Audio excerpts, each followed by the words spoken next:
Hey y'all, what up? This is Just That Dude and this is Just That TV.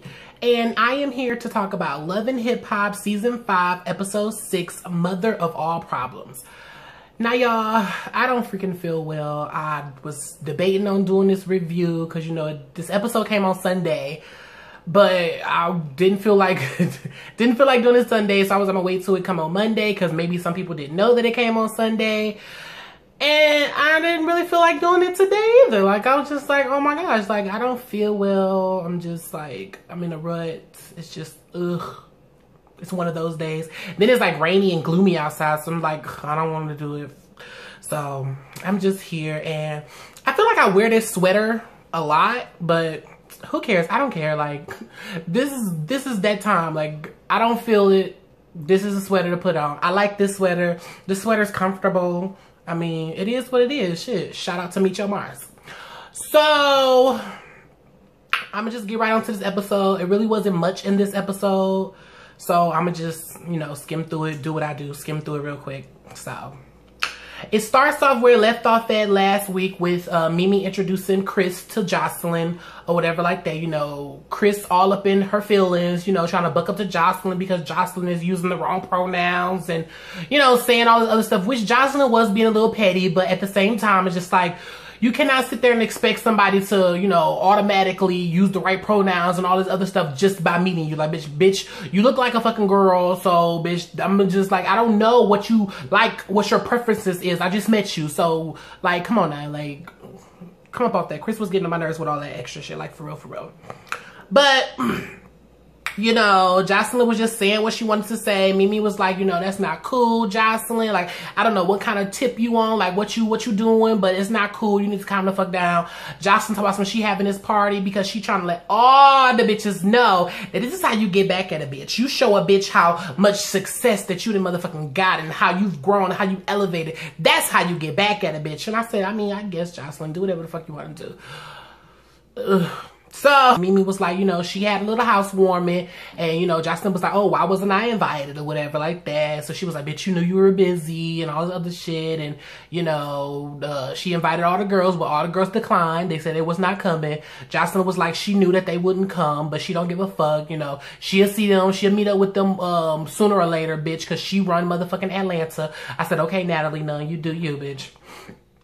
So, fucking Mimi kind of, you know, asked her, like, what's up with her and Carly, because she spoke to Carly at the little housewarming, and Carly seemed shook as fuck, and, you know, she's saying all this shit about you having dirt on her, and, you know, you trying to blackmail her, and fucking Jocelyn fucking, you know, playing her little games, talking about some she ain't do that, and, you know, she wouldn't blackmail anybody, and all this other shit, and I'm just like, bitch, be real, like, say what's on your motherfucking mind, bitch, like, for real, don't do that. So Stevie comes in with Scrap or whatever, you know. He walks over there to Mimi, you know, sees Mimi, greets Mimi and Chris or whatever. He, just like everybody else keep on saying, he's shocked at fucking Chris's appearance. You know, he didn't feel like that's the type of girl that Mimi would go for, but he's like, whatever, it is what it is. Everybody's beautiful. He's happy for Mimi. You know, if Mimi's happy, he's happy, whatever like that. So he sit down, you know, he talking to Chris, everything cool or whatever like that. But Chris is in her feelings because fucking Stevie is saying little stuff. Like Stevie was like, yeah, like, he said some shit like he want both of them or some shit like that. So Chris oh, I don't like that. Like Stevie is just like the typical male thinking that every girl wants their penis and all of this blah blah blah. And I'm like, oh my fucking gosh, like, bitch, calm the fuck down. Like, why is you on 10 for? Like, it's not even all that motherfucking serious. Which, I mean, it was like Stevie being goofy. Like, okay, like, damn, like, he was like, you know, winking at her and kissing at her, but it was like hazing. Like, it wasn't that fucking serious. Like, calm the fuck down. Like, you all up in your motherfucking puss about all of this other shit, or in your motherfucking strap on about all of this old extra shit. Like, bitch, like, calm the fuck down. Like, she was totally motherfucking on 10, just wanting, she was just trying to find something to just pick at, cause so she just have a reason not to like Stevie and all this other shit. And I'm just like, girl, like, it's not that fucking serious. Calm the fuck down, like, for real, for real.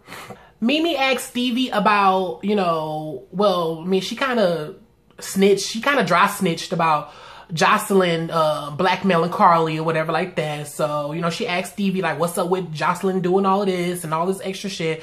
So Scrap was standing there. So he was like, I mean, since Mimi bringing it up, you know, she motherfucking do the same thing, you know, with Tommy or whatever, you know, what the fuck is she on? So, what that boy name is? Stevie was just talking about like how fucking, you know, Jocelyn is on this little warpath, whatever. Don't even motherfucking feed into the bullshit she doing. You know, like just kind of ignore her and all this other bullshit. I'm like, bitch, like, no, if that bitch coming after me, I'm not about to ignore her. I'm gonna beat her motherfucking ass. So on cue, Tommy comes walking in talking about some she wasn't gonna fucking come or whatever because she didn't want to see Scrap's face, but she had to motherfucking come and let Jocelyn know that there was no ugly bitch at his apartment or whatever. Jocelyn like, why you even say something? I thought you wasn't gonna say nothing. She like, well, I never said I wasn't gonna say nothing about that and I wasn't gonna fucking confront him and all this other bullshit. So Scrap sees Tommy coming in or whatever like that, so he was like, you know, I'm gonna be a man and go over here and say something to her. You know, he wanted to avoid her, but he was like, I'm gonna go over here and say something. So he went over and addressed her or whatever like that, and, you know, asked Jocelyn like, okay, well, you know, what the fuck is going on? Like, why the fuck is she coming tearing through my motherfucking apartment about a conversation that y'all had? Like, what the fuck is going on? So Jocelyn like, bitch, like, this my girl, and whatever I hear in the motherfucking streets that got her name in it that's dealing with y'all, bitch, I'm gonna let her motherfucking know if I don't feel like the shit is right. Like, I don't give a fuck, you know, straight the fuck up. She told his ass. I was like, damn, I mean, it is what the fuck it is, bitch. You had your bitches back. So then fucking, she was like, you know, why you worried about all of that? You need to be worried about why motherfucking back in the day, 15 motherfucking years ago. I said, bitch, 15 years ago. Fucking Stevie was laying down pipe on your motherfucking mama. So he like, oh, don't even say no shit like that, talking about my mom and my uncle. Like, no, bitch, you done crossed the motherfucking line. He was like, I ain't even got time for this or whatever like that. By this time, Stevie walking over, because, you know, he's looking at it. He talking about some, he see everybody facial expression. He see fucking Jocelyn saying some bullshit that she ain't got no business saying or whatever like that. Fucking Scrap tried to divert the whole little situation. It was like, you know, I'm not trying to motherfucking get into this right now. Let's just motherfucking see the video. Turn the video on, bitch. Turn the motherfucking video on. Or whatever like that. So they turned the little video on. Everybody watched the little video. Everybody liked the motherfucking video. All I seen was Jocelyn, like, fucking standing on some rocks or whatever in the middle of the ocean. That's all I fucking seen. I was taking notes. So, I mean, it is what the fuck it is. I watched the video later. I probably should have watched it before I did this, but what the fuck ever. I don't really give a fuck. So everybody kind of like it. You know, Chris was throwing a little shade, talking about some she don't understand why, you know, what it have to do about church. But, you know, the video was cute and Jocelyn's ass looked good, so it is what the fuck it is. And, you know, I mean, it is what the fuck it is. So Jocelyn was giving this little speech talking about how everybody just needs to motherfucking learn how to forgive and forget, move on, and do all of this old bullshit. You know, she's trying to get this old fucking Puerto Rican motivational speech and shit. And in walks motherfucking Dawn. Tired ass. So Stevie like, what the fuck? Dawn? Like, geez, he shocked in the motherfucker. He's screaming shit. Dawn? So Jocelyn talk about some, hey, come Dawn or whatever. Talk about some through all that bullshit that she motherfucking did, and we come together, we're cool now, and all this other bullshit. And, you know, everybody's shocked. Well, Mimi and Stevie shocked. Like, what the fuck? Like, this bitch done sat here and she done dragged you and Stevie's name through the motherfucking mud. She done said all this bullshit about you, bitch. Like, she didn't try to break y'all love, convince people that y'all wasn't married. Like, she done did so much motherfucking dirt, but now all of a sudden y'all bitches is cool now. So, you know, Mimi and Stevie don't understand that. They not motherfucking getting that. So they sitting there having a little conversation, and you hear something just cackling in the background, just loud in the motherfucker. And it's Tommy's ass talking about some, she don't like Dawn because supposedly Dawn went around town fucking talking about KK and, you know, like fucking talking about her. And she was like, bitch, I never met this bitch in a day in my life, so I don't even know why my name is in her mouth and like why she's saying all this stuff about me. Like, so, you know, Tommy gets the fuck up and she about to check her like, bitch, do you know me? Bitch, do you know? That's all Tommy was saying though. Bitch, do you know me? Bitch, do you know me? Bitch, do you know me? Do you know me?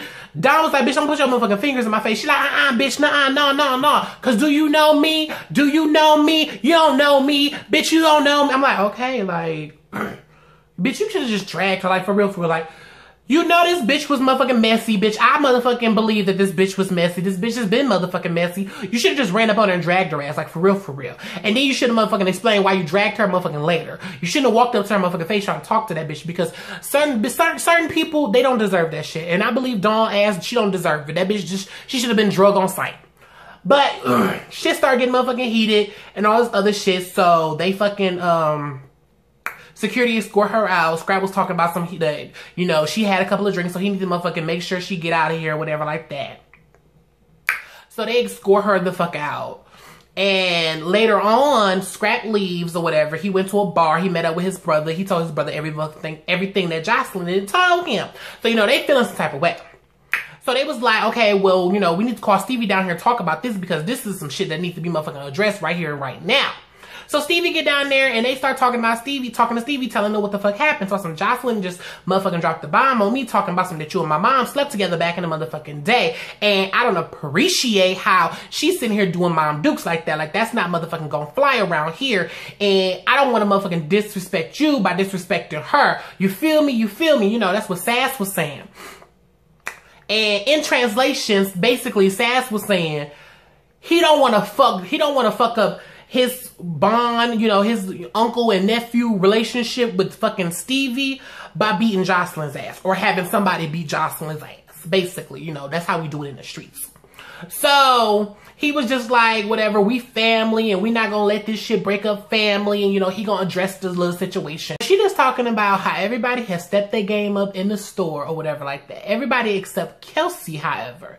Kelsey, you know, she pressed, play on words, gotcha, about, you know, the little showcase or whatever, and the fact that she is not automatically signed to D-Lo Records. I said, bitch, you know, so, you know, she being nasty to customers, you know, she got a bad attitude, she ain't got good customer motherfucking service or whatever like that, so she just sent her ass home for the day and all that other shit. I said, bitch, just fire her ass, because for one, her voice annoying as fuck. And if I came up in there and that bitch tried to motherfucking, you know, help me, I'm like, bitch, no, like, I don't want your help, bitch, like, get the fuck away from me. So, you know, she telling her mom how she talked to Scrappy or whatever, got him and Kurt together,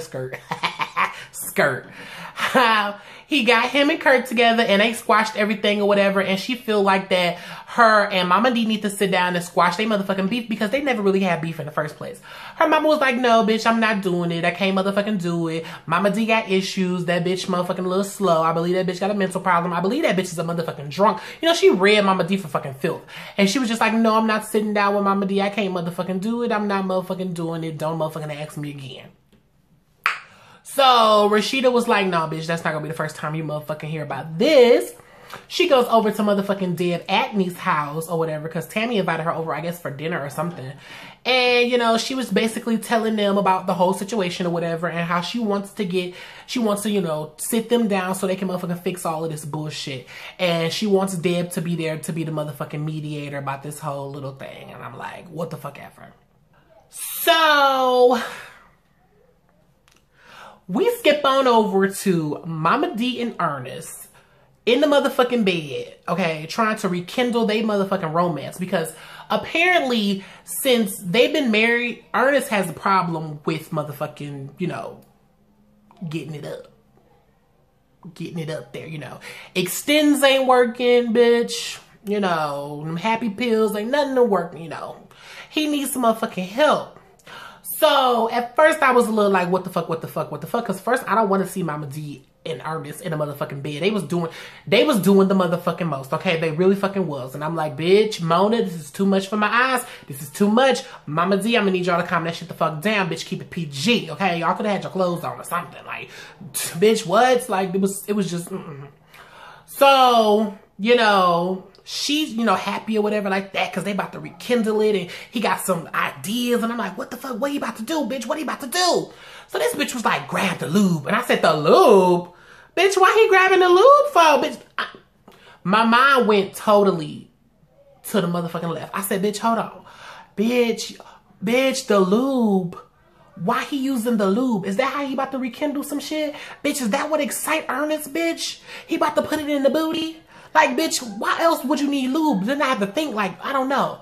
Maybe they need some lube because, you know, Mama D ain't, you know, spring chicken like she was. You know, maybe she got problems, you know, moisture problems or whatever like that. You know, maybe it's like the Sahara Desert down there. But I'm like, I don't motherfucking know. Like, I'm just saying, like, bitch, my whole mind went to the booty. I'm just saying, bitch. So, you know, he was like, damn, I'm out of lube. So she gets she gets upset. She like, I'm tired of this shit. I'm over it. Bitch, I'm taking care of motherfucking you. As my husband, I'm taking care of the bills. You not doing shit. And you can't motherfucking get it up. We can't motherfucking have good sex to save our goddamn lives. You know, she just over it. She reading him for his motherfucking rights. And he just like, you know what? Bitch, I don't understand you. You always motherfucking complaining about bullshit. You knew the type of motherfucking nigga I was when you goddamn married me. You know what type of motherfucking situation I was in. I said, bitch, Ernest, you better motherfucking preach.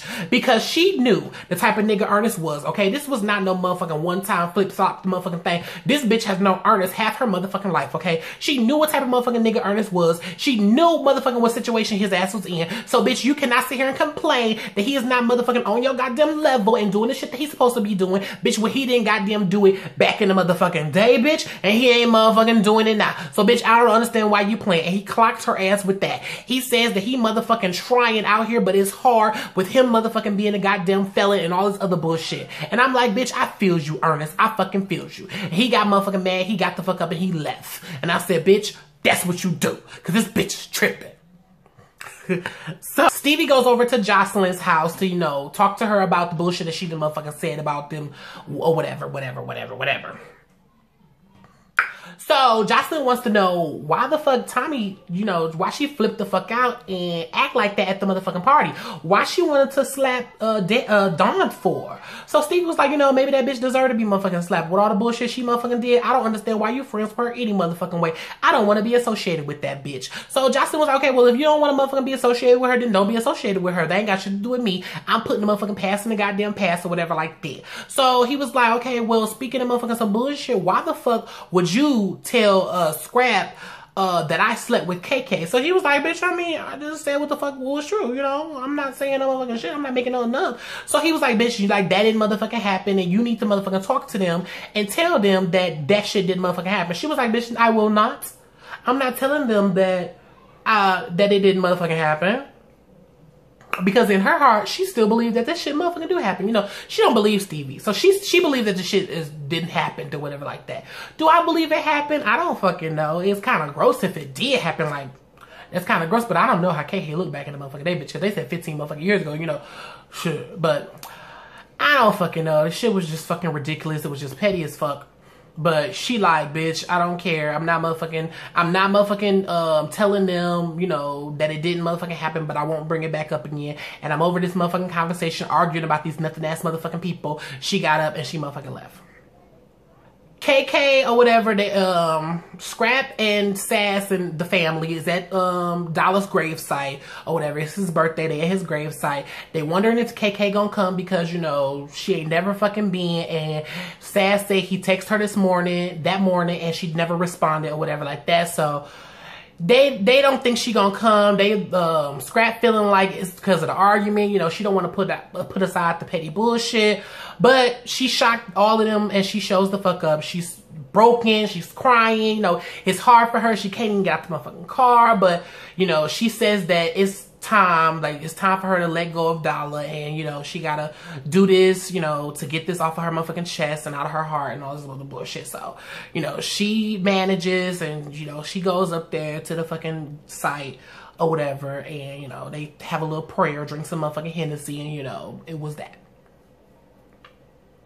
So Scrappy and Rashida gets the mamas together or whatever like that at this little place. They all sitting down at this motherfucking table. Rashida and her mama come in first. Deb is already sitting there. You know, Rashida mama is questioning why the fuck we got extra motherfucking seats here. Like, you know, she on edge. She feel it. You know, she knows some bullshit about the motherfucking happen or whatever like that. So Mama D comes in and she like, oh, what the fuck? You know, they both like, oh, hell no, you know. She like, oh, but I was happy until I walked up in here or whatever, you know. They too damn old to be this motherfucking petty. That's all I'm gonna motherfucking say. They sit down, start going back and motherfucking forth and back and motherfucking forth, and it's just petty after petty after petty, petty, petty, petty. Everything was just petty as fuck, petty as fuck, petty as fuck. They start arguing about motherfucking Rashida not being there, and Rashida mama feel like that Mama D shouldn't have brought all that drama and all of that to the motherfucking store, and you know, it was just some stupid shit. Mama D pulls out a fucking feather and try to motherfucking cleanse the area of bad jujus, and I'm like, what the fuck is going the fuck on? Like, I'm so motherfucking confused. I didn't know what the fuck was going on. Miss Deb was like, bitch, what the fuck is going on? Then Ernest motherfucking pops in because Rashida mama was like, who is you? Why is he here? And all this other rude ass shit. And he pops in and was like, you know, forgive my wife. She got a fucking drinking problem. So then Mama D starts going back and forth with Ernest, you know, airing out dirty laundry. Oh, I got a drinking problem. You telling him I got a drinking problem, but you can't get it up and all that. I'm like, what the fuck? Scrappy uncomfortable. He like, I shouldn't be knowing all of this shit. Everybody's like, what the fuck? What the fuck? Fucking Miss Dad was like, bitch, Mama D not crazy. The bitch just motherfucking, she ain't had no dick in a while, bitch. She needs some motherfucking sex. So it was just a fucking mess. And then fucking somehow Rashida got in it and talking about fucking Mama D running off all of Scrappy's fucking women and how she needs to let him fucking deal with shit himself. And somehow Deb reverted that shit back to motherfucking Bambi going on a date with her fucking nephew. Earlier in the fucking episode, Bambi went on a motherfucking double date with fucking Tammy and Waka with some dude who's apparently fucking Deb's nephew or whoever the fuck he was, some kind of kin or, you know, hood kin to Miss Deb and all of this. I don't know, but I'm like, why would you tell us to Scrappy right here? So he like, what the fuck? Like, you knew? Like, what the fuck? Why? Like, what? Like, he was so motherfucking confused because, you know, all this bullshit going on, and now she just blurted this shit out. So he like, what the fuck? Like, Rashida, did you know this? Rashida's like, yeah, I knew, but I didn't want to say nothing because I didn't want to be in the middle of all of that. And he was like, what the fuck? Like, bitch, you could have said something. And Mama D was like, oh, y'all supposed to be cool and y'all supposed to be friends, but she ain't had your back, and, you know, she not down with the team and all this other shit. So they get up and they leave, and nothing was fucking resolved, and the shit was fucking stupid. All of this shit was stupid and fucking petty. So I was just like, what the fuck? I'm fucking over it. This shit is fucking dumb. But that was my review, y'all. Let me know what y'all think about it. Sorry if this review was kind of boring and, you know, but like I said, I don't feel good. I'm fucking sick and I ain't got time. But still, let me know what y'all think about it. Make sure y'all click the thumbs up button, share this video on all y'all social networks, and hit the subscribe button. And I'll see y'all next time.